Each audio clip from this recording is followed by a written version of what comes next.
There is a moment, buried deep in geological time, when the world belonged to no one in particular. It is the Triassic Period, roughly 231 million years ago, and the Earth looks nothing like the planet we would recognize today.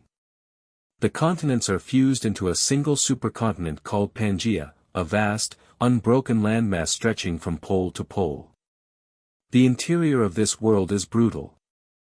Hundreds of kilometers from any sea, the land bakes under a relentless sun.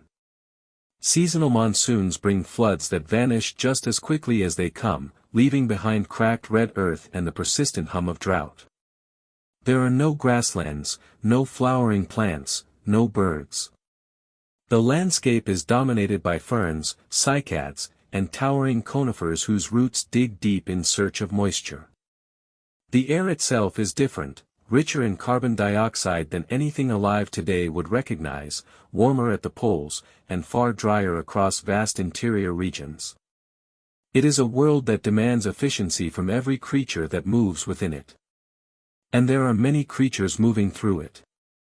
Eodromaeus, armored, pig-like reptiles built low to the ground, root through the undergrowth in groups, their thick, interlocking scutes glinting dully in the midday heat.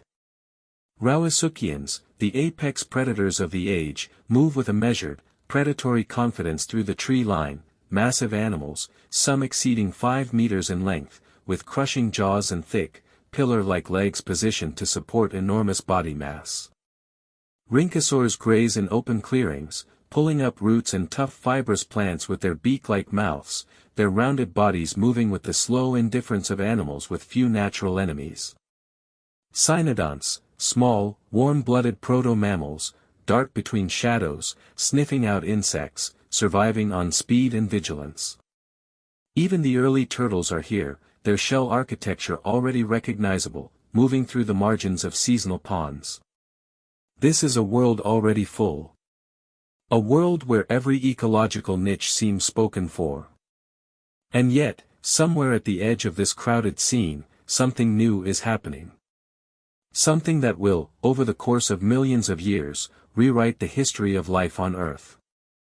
In the foothills of what will one day become northwestern Argentina, near a place scientists will eventually call the Esquibolasto Formation, a small animal no larger than a medium-sized dog moves carefully through a stand of ferns. It walks on 2 legs. Its arms are short and end in grasping hands with curved claws. Its neck is long and flexible. Its eyes, positioned on either side of its narrow skull, scan the ground ahead with alert, predatory focus. This is Eoraptor linensis, one of the earliest dinosaurs. It is not, by the standards of the age, impressive. It weighs perhaps 10 kilograms. It would lose a direct confrontation with almost any of its contemporaries. It has no armor, no great strength, no exceptional speed. What it has, though, is something subtler and ultimately more powerful, a particular arrangement of bones in its legs and hips that allows it to move in a way its neighbors cannot. The hip socket is perforated, an open socket joint that positions the leg directly beneath the body rather than splaying outward. This seemingly small anatomical detail is the foundation of everything that follows. Unlike the sprawling limb posture of most reptiles of the time, in which the legs angle outward and the body is held low, like a crocodile, Eoraptor holds its legs directly beneath its body in a fully erect posture. This columnar arrangement is far more efficient for sustained movement. It costs less energy per stride. It allows the animal to breathe more freely while running, because the ribcage is not compressed against the ground with each step. It is a small mechanical advantage, but in a world where survival is measured in fractions, small advantages are everything. Eoraptor pauses at the edge of a clearing and holds perfectly still. Ahead, a rhynchosaur, a round-bodied, slow-moving herbivore, is feeding at a patch of low plants. The dinosaur watches. Its hind limbs are coiled beneath it, weight balanced on the balls of its feet. Then it moves, a sudden burst of acceleration, legs pumping in smooth vertical arcs, and the rhynchosaur barely has time to react before small, recurved teeth close around its flank. Not far away, in the same formation, larger relatives move through the landscape. Herrerasaurus esquibulastensis is a more imposing creature, close to 5 meters long, considerably heavier than Eoraptor, with a jaw lined with serrated, backward curving teeth designed to grip and tear living prey. Its skull bore a distinctive sliding lower jaw joint that allowed the rear portion of the mandible to flex independently, improving its grip on struggling animals. It is among the largest of the early dinosaurs, and it moves with an authority that smaller animals seem instinctively to recognize. A pack of small rhynchosaurs scatters at its approach. A Rawasuchian nearby shifts its direction, not fleeing exactly, but choosing a different route with the quiet pragmatism of an animal that has learned to pick its battles. The fossil record from Argentina's Esquibulasto Formation also preserves a third early dinosaur that helps complete the picture of this founding community.